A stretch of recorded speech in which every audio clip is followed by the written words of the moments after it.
네, 시작하겠습니다. 안녕하세요. 네, 반갑습니다. 저는 공법을 강의하는 강소민 변호사입니다. 네, 여러분 만나서 반갑고요. 저희 오늘부터 이제 8일 동안 헌법 암기장 강의를 진행할 건데, 일단 나눠드린 강의 진행 계획표를 잠깐 좀 보겠습니다. 일단 교재는 사례 교재랑 핸드북 교재를 반드시 둘 다 지참을 하셔야 되고요. 강의 진행 방식은 일단 먼저 핸드북으로 이론 정리를 한 다음에 그 부분에 해당하는 사례 문제들을 같이 풀어볼 겁니다.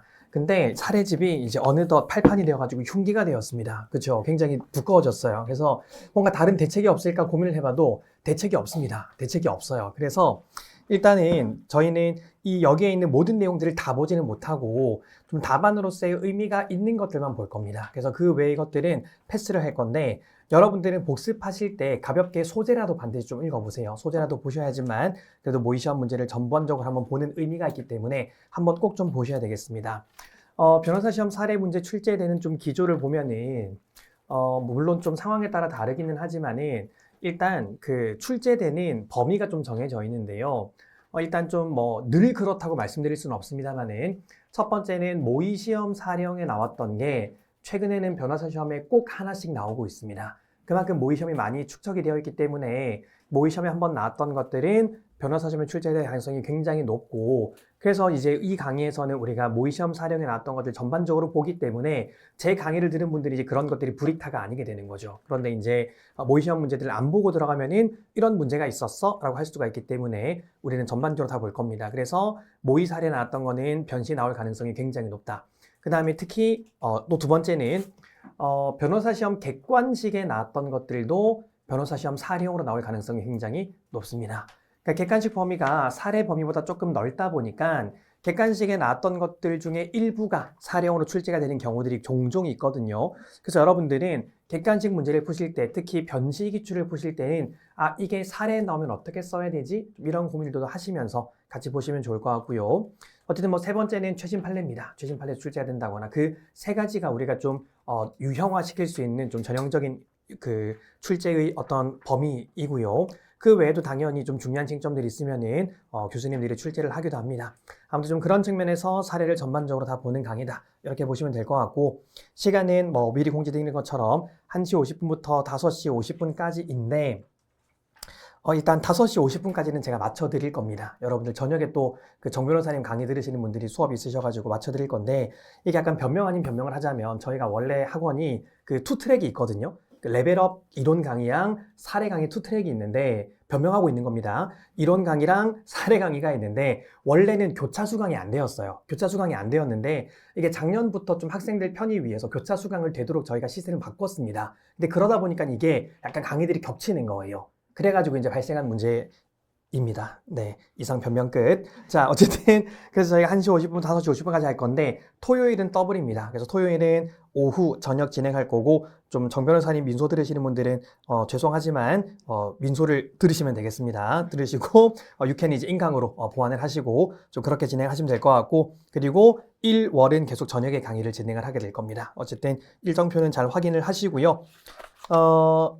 자, 그 다음에 이 페이지 잠깐 보시면은 강의 진행 진도표가 있습니다. 진도표는 그냥 참고하시면 될 것 같고, 제 강의도 강의 밀도가 굉장히 높습니다. 하루 강의 시간이 4시간 정도 진행될 거고, 한 시간당 한 1시간에서 1시간 10분 정도 진행을 할 겁니다. 그래서 강의 밀도가 높으니까 잘 좀 따라오시면 좋을 것 같습니다. 자, 내일부터 데일리 테스트를 진행을 할 건데, 이 데일리 테스트 관련해 가지고는 저희가 이 사례 강의에서는 교차 채점을 합니다. 자, 이 교차 채점은 굉장히 의미가 있습니다. 간혹 요즘에 이제 이거를 오래 하다 보니까 수강생들이 강성민 지가 채점 못하니까 이거 교차점 시키는 거 아니야? 라고 하는 친구들이 있는데, 원래 이 강의는 채점을 해드리는 강의가 아니에요. 채점을 해드릴 거면 강의비가, 죄송합니다. 어쨌든 채점을 해드리는 강의가 아닌데, 제가 그럼에도 불구하고 교차 채점을 하는 이유는 제 강의에서 항상 얘기하는데, 이 변호사 시험에서 사례 답안을 못 쓰는 친구들의 문제는 대부분 방향성입니다. 방향성.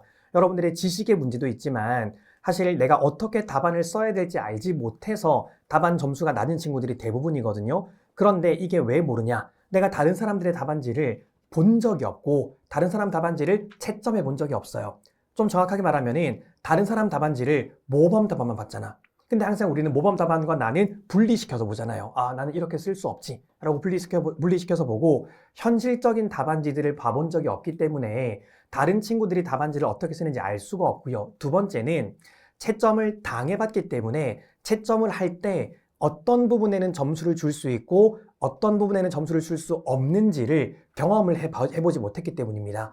이걸 여러분들이 한번 경험을 해보시면은요. 아, 나는 답안지를 이렇게 쓰지 말아야지. 혹은 이렇게 답안을 쓰니까 굉장히 가독성이 좋네. 나도 이렇게 써야 되겠다. 라는 걸 알 수가 있게 되고 그런 것들을 나름대로 좋은 방향이든 뭐 나쁜 것들이든 여러분들이 벤치마킹을 하게 되어가지고 여러분들의 답안지가 좀 더 풍성해질 수가 있습니다. 그래서 저는 딱 이 사례 강의 때랑 단권화 노트 강의 때만 딱 교차 채점을 진행을 합니다. 그래서 사실 여러분들이 헌법 가지고 교차 채점 할 수 있는 거 딱 6번밖에 없어요. 저희가 8회 강의인데 1회차 때는 진행 안 하고 더블 강의 때는 진행 안 하니까 딱 6번밖에 없습니다. 그래서 그 6번의 기회가 있는 동안 답안지 한번 써보시고 다른 사람 답안지도 채점을 해보시면 좋을 것 같아요. 그래서 이걸 희망하시는 분들은 일단은 먼저 답안지를 CBT 방식으로 제출을 하시면 됩니다. 아마 그 문제가 데일리 테스트가 매일매일 오전에 업로드가 학원에 되어 있을 것이기 때문에 시간이 되시는 분들은 미리 업로드된 거 풀어보셔도 되고 혹은 1시 20분쯤에 강의실에 오셔가지고 약 50점치의 문제를 푸시면 됩니다. 그리고 업로드를 하시면은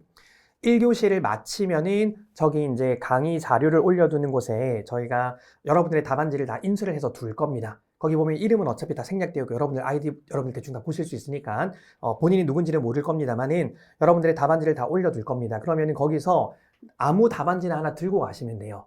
여기서 하나 약속하시는 건 답안지를 제출하시는 분들은 반드시 답안지 하나를 들고 가셔야 돼요. 자, 그렇게 답안지를 들고 가셔가지고 나름대로 채점을 해보시면 됩니다. 점수가 중요한 게 아니에요. 나름대로 채점을 해보시면서 어떤 거는 잘 썼다, 이런 거는 못 썼다라는 걸 여러분들이 코멘트를 남겨주시면 돼요. 근데 점수가 중요한 게 아니기 때문에 점수만 띡 쓰지 마시고 나름대로 여러분들이 받고 싶은 어떤 그 첨삭의 방식으로 여러분들도 좀 써주시면 좋겠습니다. 이게 나중에 또 하다 보면은 약간 감정 상하거든. 나는 꼼꼼히 했는데 상대방은 나한테 대충 채점해 줬을 때 굉장히 좀 기분이 나빠요. 그래서 그런 경험들이 없도록 나름대로 좀 꼼꼼하게 채점을 해주시면 좋을 것 같고 그리고 나서 2교시가 끝나면은 채점한 답안지를 다시 여기다가 올려두시면 됩니다. 그럼 이제 여러분들이 2교시 마치거나 강의가 종료되고 나서 본인들의 답안지를 들고 가시면 돼요. 어쨌든 이거는 채점을 받아보는 것도 의미가 있지만 내가 해보는 것으로 의미가 있습니다. 근데 채점을 해보시거나 혹은 받아본 다음에 좀 의문이 있는 것들은 저한테 질문을 하시면 되고요. 이분께서 이제 이렇게 코멘트를 해두셨는데 이게 맞을까요? 라고 저한테 질문하시면은 제가 답을 해드릴 겁니다. 그래서 데일리 테스트에 대해서는 교차 채점을 한 답안지에 대해서는 저한테 마치고 질문을 하시면 제가 대답을 해드릴 거고요. 근데 교차 채점을 안 하신 분들은 제가 대답을 해드리기가 좀 어렵습니다. 그러니까 가급적이면은 좀 열심히 참여하셔가지고 6번밖에 안 되니까 해보시면 좋을 것 같습니다. 그래서 이게 처음에 했을 때도 많은 수강생들이 그 제 강의에 대한 합격 후기를 남길 때 교차 채점이 도움이 되었다는 얘기를 굉장히 많이 남겼거든요. 그래서 여러분들이 8회 동안 지식을 얻는 것보다 그 교차 채점을 해보는 것 자체로 굉장히 많은 걸 얻으실 수 있을 거니까 좀 30분만 투자하면 되는 거잖아요. 쉬는 시간 10분만 투자하면 되는 거고 좀 반드시 해보시면 좋을 것 같습니다. 3페이지 보시면은 자, 강의는 어쨌든 8회차 강의고요. 핸드북으로 먼저 정리하고 사례를 같이 풀 겁니다. 매일 20개 정도의 사례를 푼다라고 보시면 될 것 같습니다. 거기 제가 예습과 복습을 적어놨는데 일단 둘 중에서 하나만 해야 된다고 하면은 뭘 하면 좋을까요? 사실 저는 좀 사례 강의는 예습을 강력하게 권면드리는 편이거든요. 예습을 어떻게 좀 하시냐면은 그 진도표를 참고해서 핸드북을 가볍게 1회독 하시고 진도표 참고해서 사례 문제를 한번 읽고 오는 걸 추천드립니다. 근데 이걸 다 하기가 힘들다 그러면은 사례 문제만 풀어봅시다. 사례 문제만. 그래서 사례 문제를 뭐 답안을 전부 다 쓸 필요는 없습니다. 대신에 문제를 읽고 어느 정도의 목차와 키워드는 써보셔야 돼요.